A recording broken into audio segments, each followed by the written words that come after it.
Welcome to another episode of Worms for Daves. Don't you mean Squatch? I was just making a lighthearted play on words, Dave. Well, don't do that, Dave. I hate it. Wow, I think you'll worm up to it. Oh, I definitely won't. How are people going to take us seriously with this kind of nonsense happening? Okay, I hear you. I'll let you worm your way out of this one. Dave, knock it off. I'm worming you to... No!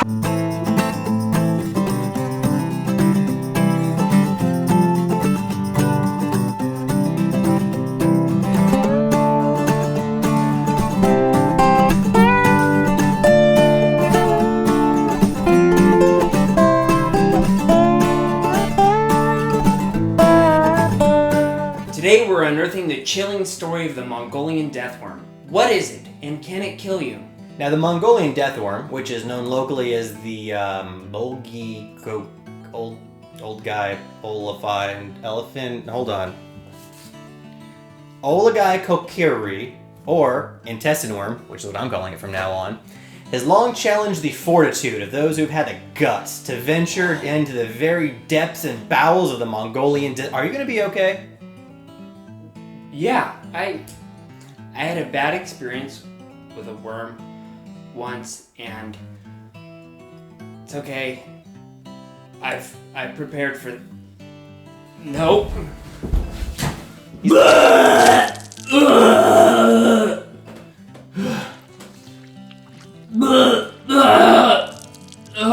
I'm sorry.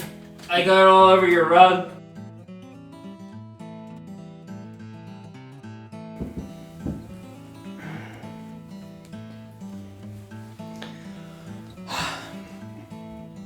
Described as a terrible and fearsome creature, the Mongolian Death Worm has made people poop themselves for generations, sending tremors throughout history.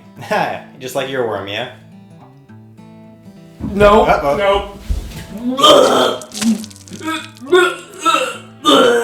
I did it again. I hate you, Dave. Its body is thick, red, and can grow up to 5 feet long.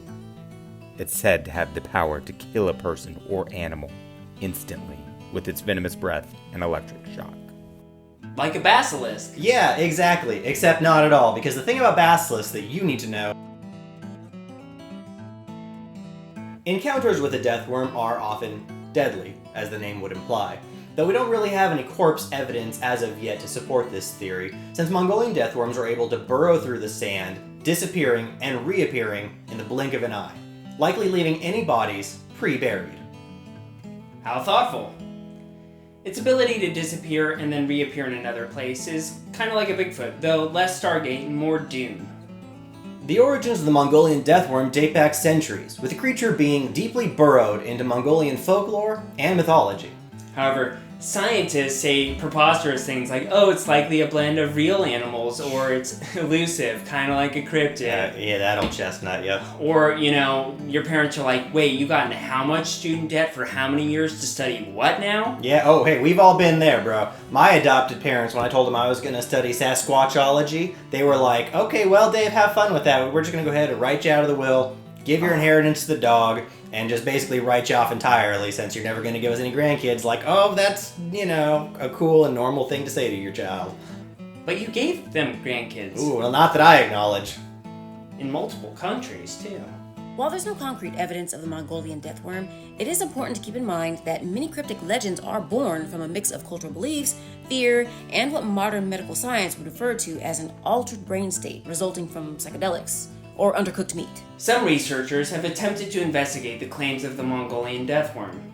Expeditions to the Gobi Desert have been organized in hopes of finding evidence of this elusive creature, but, as of yet, none has surfaced. I just don't understand why this keeps happening to us in our field. I know, it's crazy.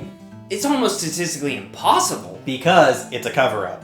Well... Because the university board of directors had been infiltrated by pod people, and the president is conducting experiments on... Anyway. Anyway.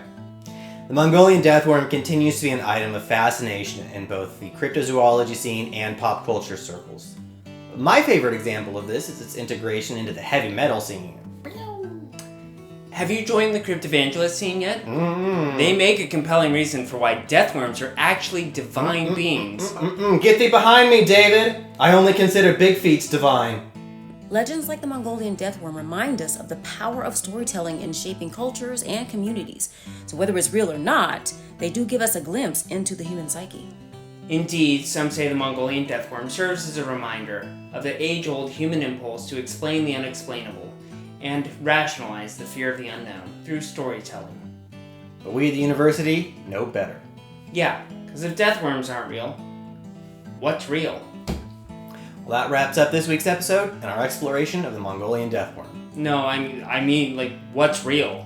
Well, I don't know, I'm a Sasquatchologist, not a philosopher. But if you have any ideas about what is real or unexplainable to science, feel free to reach out and let us know. Fear is the mind killer. You alright there, Dave? Sorry, I found this stuff called spice in the back of the cafeteria. He has prophesied, we must wage war on the Harkonnens and ride on worms. Okay, well, until next time, stay curious and watch out For House Atreides! Where did you get that knife?